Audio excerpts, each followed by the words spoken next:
Et, comme une fatalité supplémentaire, les efforts des caféiculteurs les plus tenaces vont être réduits à néant. Un petit champignon à la couleur de rouille va provoquer leur ruine.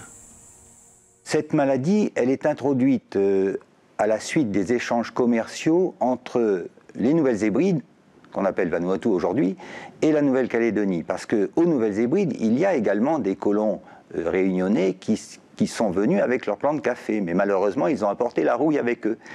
Et cette rouille passe en Nouvelle-Calédonie et détruit toutes les plantations du territoire à partir de 1911. Et c'est pour cela que nous avons transformé les plantations à ce moment-là d'Arabica en Robusta. Le Robusta, lui, résiste à la rouille. Et savez-vous qu'à Ceylan, à la même époque, on transforme les plantations d'Arabica en thé, parce qu'on ne veut plus entendre parler du café. Désillusion générale. Café. Filière maudite. L'Arabica et le Leroy feront bien un peu de résistance sur la côte ouest. Mais en 1915, la Calédonie ne produit plus que 200 tonnes contre 500, 5 ans plus tôt. Et pourtant, les plus déterminés vont s'accrocher, planter la nouvelle essence importée. Et le bien nommé Robusta va prospérer sur des cimetières d'Arabica. Retour à l'optimisme. On peut parler de l'âge d'or du café calédonien.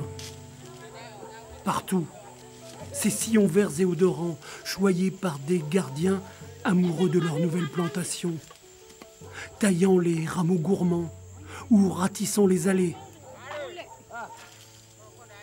La brousse, enthousiaste et besogneuse, se part alors de greniers à café, de dalles de séchage, d'ateliers de torréfaction.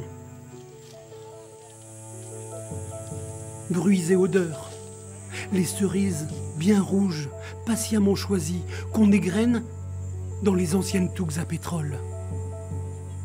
Crépitement des grilloirs à café, lente rotation sur le feu, odeur brûlante des graines qui brunissent.